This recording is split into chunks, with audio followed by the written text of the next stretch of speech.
भगवान श्री राम को कौन नहीं जानता है, अर्थात सारी दुनिया जानती है। भगवान रामचंद्र आज विश्व के इतिहास में अमर है। भगवान श्री कृष्ण विश्व के इतिहास में अमर है। ऐसी क्या बात है। वास्तव में जो व्यक्ति धर्मों के मार्गों पे चलता है वो संसार में अमर हो जाता है। जो धर्म के विरुद्ध आचरण करता है अमर तो वो भी हो जाता है, लेकिन समाज के लोग उन्हें निंदा की दृष्टि से देखते हैं। समाज में उसकी पूजा नहीं हो पाती है। त्रेता युग में राम भी पैदा हुए, रावण भी पैदा हुआ। जबकि रावण भगवान राम से ज़्यादा विद्वान था, लेकिन समाज के बीच में उस रावण को उपेक्षा की दृष्टि से देखते हैं और भगवान रामचंद्र को आदर की दृष्टि से देखते हैं। दोनों में कितना अंतर है। लंकाधिपति रावण रामचंद्र से ज़्यादा विद्वान होते हुए भी समाज में राम की पूजा होती है। अभी 2 दिन पहले रामनवमी हुई। भारत के सारे लोग मनाए। भगवान रामचंद्र का जीवन अत्यंत पवित्र था। सुबह उठकर सर्वप्रथम अपने माता पिता गुरु को प्रणाम करते थे, जैसा कि एक चौपाई के माध्यम से ये दर्शाया गया है। प्रातः काल उठ के रघुनाथ,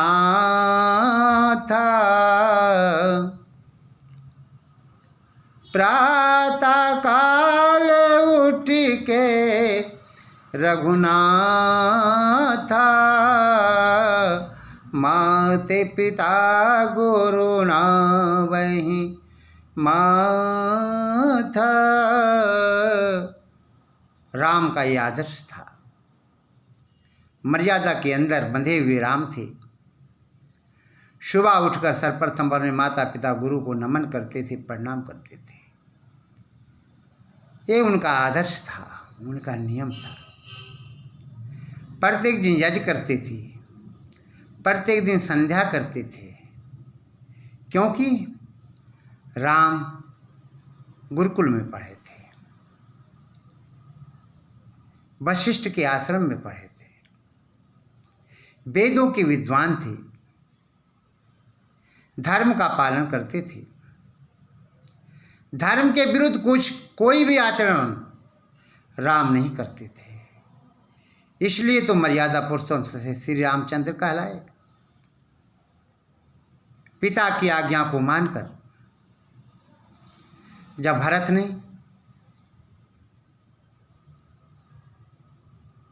भरत राम को वन में जाने के बाद जब भरत वहाँ जाते हैं, भगवान रामचंद्र से बोलते हैं, भैया चलिए अपने राजगद्दी को संभालिए। भगवान रामचंद्र कहते हैं कि मैंने अपने पिता को वचन दिया है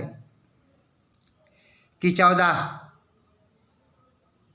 वर्षों तक मैं वन में रहूँगा और तू 14 वर्ष तक राज करेगा, अयोध्या को संभालेगा। यदि मैं जाता हूँ तो पिता जी का वचन झूठा हो जाता है और फिर मैं धर्म से गिर जाता हूँ। इसलिए हे भरत, तुम जाओ और राज्य संभालो। देखिए, राम का आदर्श ऊंचा था, लेकिन उससे भी कहीं ज़्यादा आदर्श भरत का ऊंचा था। उन्होंने कहा, भैया आप हमसे बड़े हो और राज्य का अधिकारी आपको है, राजा आपको होना चाहिए। उन्होंने रामचंद्र के खड़ाओं को लेकर चल पड़े और सिंहासन पे जाकर के रख दिए, उसकी पूजा करने लगे। ये भरत का आदर्श था। लेकिन आज भगवान रामचंद्र के हम लोग भक्त हैं, लेकिन उनके पद चिन्हों पे नहीं चलते हैं। राम मांस नहीं खाते, मछली नहीं खाते थे, दारू नहीं पीते, शराब नहीं पीते थे।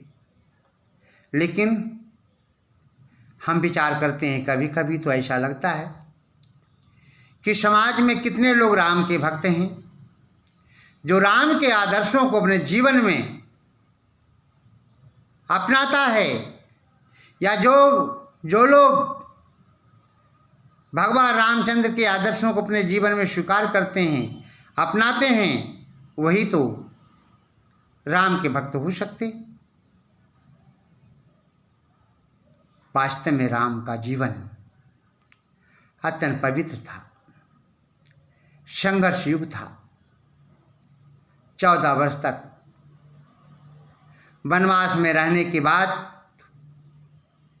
उन्होंने लंकाधिपति रावण को मारकर सज्जनों की रक्षा की, अच्छे लोगों की रक्षा की, विद्वानों की रक्षा की। रावण विद्वान तो जरूर था,